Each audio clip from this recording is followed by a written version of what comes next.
Just a reminder, we expect to hear from President Trump at a press conference at 4 a.m. New York time, so stay tuned for that. But several of President Trump's predecessors have tried, but none of them have succeeded. Today's summit in Singapore marks the first time a sitting American president has met face-to-face with a North Korean leader. Joining us now to offer some historical context is presidential historian Doug Wead. Thank you for joining us. I mean, this is historic. Could anyone else have done this except President Trump? And can you put it into context for us, the moment we are witnessing? Hey, Adam. Hi. Well, I think others might have been able to do it, but I don't know. He's pretty gutsy and he's pretty spontaneous and he's impatient with what past presidents have done. So you got to give him credit for mixing it up and for it happening. A summit like this does just not automatically happen. So kudos to the Trump administration for making it happen. Well, Doug, you know, I think it's reminiscent of what happened in the 1990s when we had Jimmy Carter heading to North Korea, having that meeting with Kim Il-sung, who is Kim Jong Un's grandfather. We know how that changed with the administration and change in political tides. What about this time around? Yeah, it's interesting, Susan, to watch the evolution of these summits through the long view of history. Early summits and meetings between heads of state always dealt with territory and reparations and hostages, even into the Middle Ages in the West.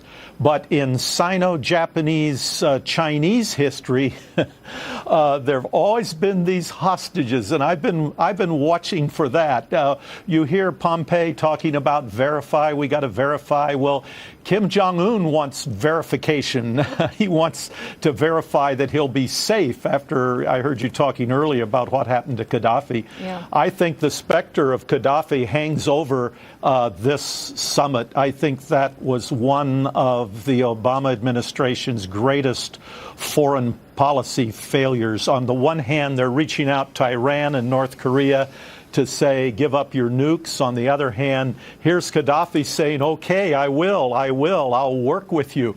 And he's brutally murdered on the streets and live television before with his own people. They should have protected his life. And Kim will want guarantees of his own security. Doug, as we take a live look, we were just looking at the hotel where the working lunch is taking place. Let me ask you, I am not second-guessing the president. I am not nearly wise enough to do this, but he shook the hand of a man who tortures his own people. 41%, we've cited this statistic, are malnourished. He starves his own people. He is ruthless. He kills his relatives. He kills anyone who poses a threat to him. And the president shook this man's hand. Is the president sending the wrong message by even attending this summit? No, the president's doing what he can to open up North Korea. You're right, it's horrible. I mean, we remember the story of that young man who was born into a concentration camp in North Korea and fled for his life and escaped. His parents had committed some political crimes. His only crime was to be born. So there are many ghosts at the table in this summit. I worked to help feed the starving people of Cambodia in the 1970s after Pol Pot. I saw thousands and thousands of dying Cambodian people, black pajama-clad people with the flies hovering over them. And Mercy Corps, which I helped co-found, got into North Korea when they experienced that. So yes, it's terrible, it's awful, but we've got to do what we can to open North Korea to turn that around. And we did it with China. There's been some change in China, not completely, but there's been the beginning of a change that Doug, Richard Nixon brought. I would not be comparing China to North Korea in any ways at this point. Well, if you mean human rights abuse, China had a horrible record. Under Mao Zedong, the death rate was just stunning, was staggering, maybe one of the greatest in history. Yes. And there was a time, Susan, when the Red Guard was running through the streets. Of course, we all remember the Cultural Revolution, and we all remember the Great Famine.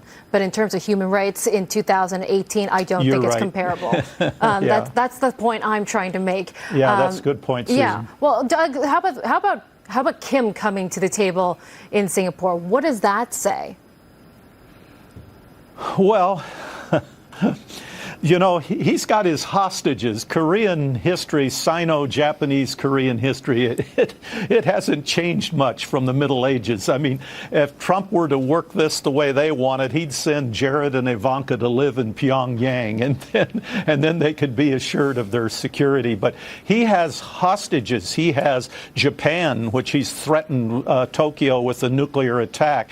He's threatened Australia, Brisbane. I have friends in Brisbane who we don't talk about it in the American news media, but boy, they heard him clearly when he threatened Brisbane with a nuke. And he's got those people of South Korea. Is he ready to deal? Is that why he's at the table, Doug, quickly? I think that's why he's at the table. I think he wants to see some movement and change, but we aren't going to know for a while. Doug, thank you so much. Thanks, Susan. Thanks again. Well, Thanks, President Adam. Trump tonight announcing that economic advisor Larry